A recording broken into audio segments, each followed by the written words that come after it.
మేలు తల్లి కూడా చేయదంటారు. ప్రభుత్వాలను సైతం గడగడలాడించిన చరిత్ర ఉల్లిది. అలాంటి ఉల్లి మన ప్రాంతంలో సుమారుగా 70,000 హెక్టార్లలో సాగు చేయబడుతోంది. ఉల్లిని ఖరీఫ్, రబీ, వేసవి ఇలా 3 కాలాల్లోనూ సాగు చేస్తున్న రబీ పంట మంచి నాణ్యతతో అధిక దిగుబడులనిస్తుంది. మరి రబీ ఉల్లి సాగుకు సమాయత్తమవుతున్న రైతులు మొదట శ్రద్ధ పెట్టాల్సింది నారుమళ్ల పెంపకం పైన. ఉల్లిలో నాణ్యమైన నారు కోసం ఎలాంటి మెలకువలు పాటించాలో చూద్దాం.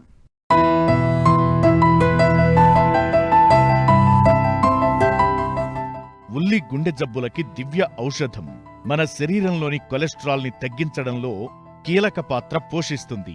కంటికి, జ్ఞాపక శక్తికి, జీర్ణక్రియకు ఉపయోగపడే ఉల్లి మన దినసరి ఆహారపు అలవాట్లలో భాగమైంది. అందుకే తల్లి చెయ్యని మేలు ఉల్లి చేస్తుందంటారు.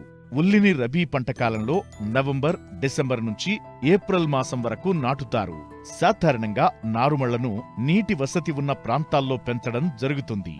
నాణ్యమైన నారు అధిక దిగుబడులకు మూలం కాబట్టి సాంప్రదాయ పద్ధతులకు తోడుగా శాస్త్రీయతను జోడించి తగిన మెళకువలు పాటించినట్లయితే మంచి ఆరోగ్యవంతమైన నారు పొందే అవకాశం ఉంటుంది. ఉల్లిలో Ballari red, Rampur red, Nashik red, అగ్రిఫౌండ్ dark red, అగ్రిఫౌండ్ light red, Pusa red, అర్కనికేతన్, Arka Kalyan, Arka ప్రగతి వంటి రకాలు అనుకూలంగా ఉంటాయి. ఎకరా పొలంలో విత్తుకోవడానికి 3 నుంచి 4 కిలోల విత్తనం సరిపోతుంది. నారు పెంపకానికి ఎత్తైన ప్రదేశాన్ని ఎంపిక చేసుకోవాలి. కొందరు రైతులు సనాతన పద్ధతులైన సమతల మళ్లలో నారు పెంచుతున్నారు. ఇలా పెంచటం వల్ల మురుగునీరు పోయే వసతి లేకపోవడంతో నారుకుళ్లు సోకి చివరకు సరిపడా నారు లేక ఇబ్బంది పడుతున్నారు. ఈ సమస్యను అధిగమించడానికి ఎత్తైన నారుమళ్లలో నారు పెంపకం చక్కటి పరిష్కారాన్ని చూపెడుతుంది. ఎంచుకున్న పొలాన్ని 3-4 సార్లు బాగా దుక్కి దున్నుకోవాలి. ఒక్కో నారుమడి 1 మీటర్ వెడల్పు, 3 మీటర్ల పొడవు, 15 సెంటీమీటర్ల ఎత్తు ఉండే విధంగా ఎత్తుమళ్లను చేసుకుని 2 మడుల మధ్య 1 అడుగు దూరం ఉంచుకోవాలి. ఇలా ఉంచడం వల్ల నారుమడుల మధ్య నడుస్తూ సస్యరక్షణా చర్యలు చేపట్టడానికి అనువుగా ఉంటుంది. ఈ విధంగా ఎకరాకు 200 నుంచి 250 చదరపు మీటర్ల స్థలంలో పెంచిన నారు సరిపోతుంది. రైతులు 50% నీడనిచ్చే షేడ్ నెట్లను ఉపయోగించినట్లయితే మొలక శాతం బాగుండి నాణ్యమైన నారును పొందవచ్చు. ముందుగా కిలో విత్తనానికి 8 గ్రాముల ట్రైకోడెర్మా విరిడి కలిపి శుద్ధి చెయ్యాలి. లేదా 3 గ్రాముల థైరం లేదా కాప్టాన్ కూడా ఉపయోగించి విత్తన శుద్ధి చేసుకోవచ్చు.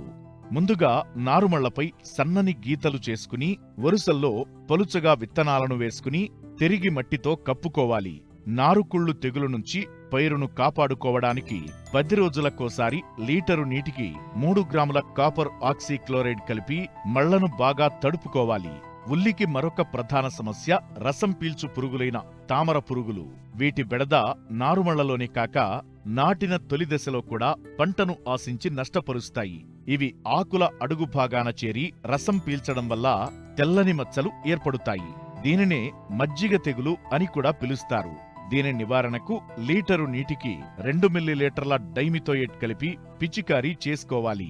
ప్రధాన పొలాన్ని 3-4 సార్లు బాగా దున్ని చదును చేసుకోవాలి. 30 సెంటీమీటర్ల ఎడంతో బోదెలు చేసుకుని ఇరువైపులా నాటుకోవాలి.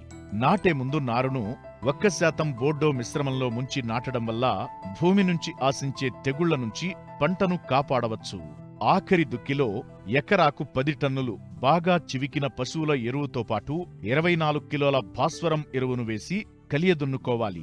60 నుంచి 80 కిలోల నత్రజని, 24 కిలోల పొటాష్నిచ్చే ఎరువులను 2 సమభాగాలుగా చేసుకుని నాటేటప్పుడు ఒకసారి, నాటిన 30 రోజులకు రెండవసారి వేసి నీటి తడి ఇచ్చినట్లయితే గడ్డలు బాగా ఊరుతాయి. అలాగే కలుపు నివారణలో భాగంగా నాటిన వెంటనే భూమిలో తగినంత తేమ ఉన్నప్పుడు ఎకరాకు 1.3 లీటర్ల నుంచి 1.6 లీటర్ల వరకు పెండిమిథాలిన్ లేదా 200 మిల్లీలీటర్ల ఆక్సీఫ్లోరోఫిన్ 200 లీటర్ల నీటికి కలిపి పిచికారీ చేసినట్లయితే కలుపును నివారించవచ్చు.